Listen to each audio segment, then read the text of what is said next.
Hey beautiful people, thank you for popping in to see what's happening down on Boddington Farm. It's raining again, yay. Only started about half an hour ago. Beautiful soaking rain again. Have a quick check of this. Yeah, there's not much in it so far. What we got, it's only about 2 mils, which is great because it's soaking. She just quickly came out. Check out this spinach. It is going crazy. It's going everywhere. I think I might have to do some tying up on the weekend. Yep, just came out to check the rain gauge and see if I can do this one-handed. I'm in the kitchen again. Surprise, surprise, huh? So I'm cooking from scratch and cooking with preps. So I've got a few extras and we'll see you on the inside. Okay, yes, we're working with pumpkin again. Well, I've got to get rid of it somehow. So I'm knocking up some pumpkin fritters to put in the freezer for Agent to grab, you know, if he's on a night shift, have a extra little bit of yummy, or he feels like having them for lunch or whatever. They're in the freezer waiting to go. So let's get this all together. So this is 400 grams of grated pumpkin. I'm using butternut this time. Now, what else do I need? This is the first time I'm making this, so let's see how it turns out. Gotta have the garlic.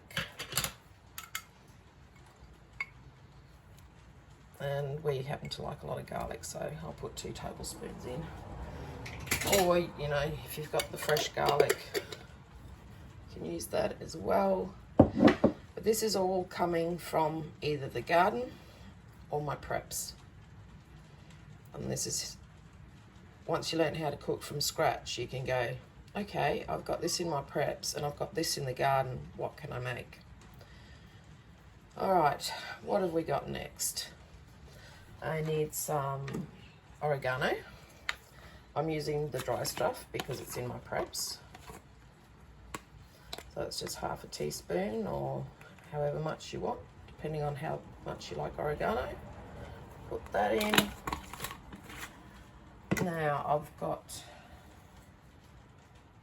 half a teaspoon of dried basil, and that has actually come from my garden and I have dried it. And we do like basil. And as you can see, there's a few spots in my kitchen. There's some thyme up there drying. I've got, I went too high, no, it didn't go high enough. I've got sage up there drying, and I've got more basil up there drying, and some corn drying as well. So I have fresh and dried and everything around here. So there you go, that's that bit. Now we like spring onions or shallots, whatever you call them, in our mashed pumpkin, so I'm going to put some in the pumpkin fritters. Okay, and then you need an egg, and I think I can spare an egg. What do you reckon? Can I spare an egg? So yeah, that's my next project, using up all those eggs, and we've already pickled. What's the one that he did? My brain's gone. We've pickled them. I've dehydrated them. I'll probably dehydrate more of them. We've also limed them, which is storing them in water and lime. I forget what it's really called, but because that's my stupid brain. All right, so I'm just beating up an egg from the girls with a bit of salt and pepper in it. Throw that in. And give this all a bit of a mix. It's been so nice the last couple of days to get all this rain. It's been beautiful. And it's awesome that it's just soaking rain. Plus it's filled a lot of tanks. A lot of people won't need to buy water in, and hopefully a fair bit of it has fallen over the water catchment areas for our dams, because our dams are so low. Okay, and then you need 100 grams also of self-raising flour. Throw that in.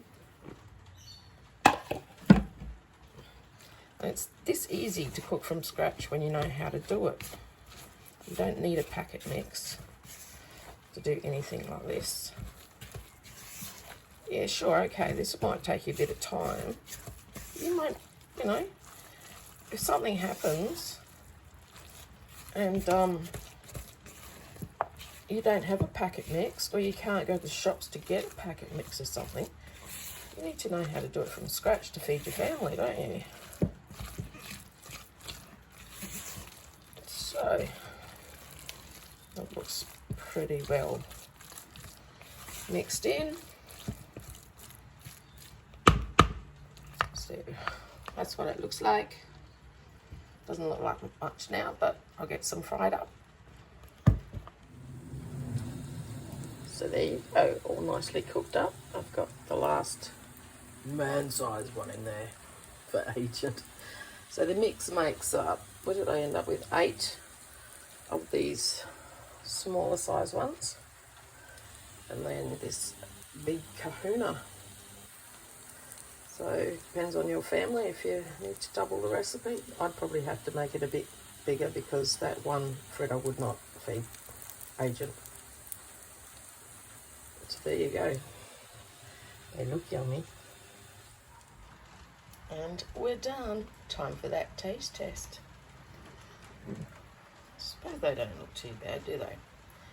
So you've got vegetarian pumpkin fritters, but of course add stuff to it if you want. This is just merely a look what I can cook out of my preps if I know how to cook from scratch. So if something happens, you go, oh, what have I got in my preps? So one thing you should do is one night a week, open your fridge and your pantry and work out what you're going to cook from the contents. Try that one. Or what's in your garden. Limit yourself to like 4 ingredients or something and have a go. Now, I'm having a taste test with sour cream.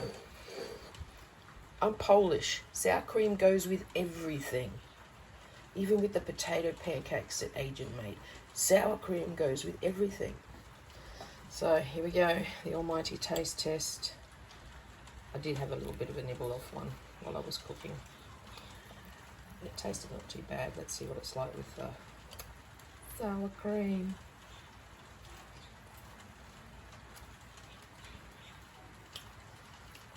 That's really good. Really, really good. I probably didn't need quite as much sour cream, but a bit of sour cream. I mean, you don't have to have the sour cream. Don't judge me. I'm Polish. There you go, guys.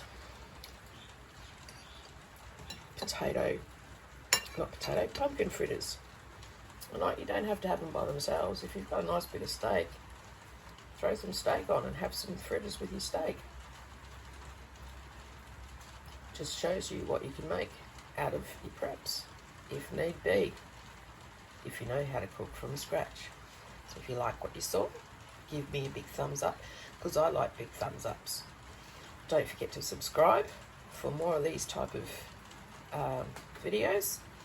And don't forget to ring that bell so you're notified each time I upload something. See you on the next one.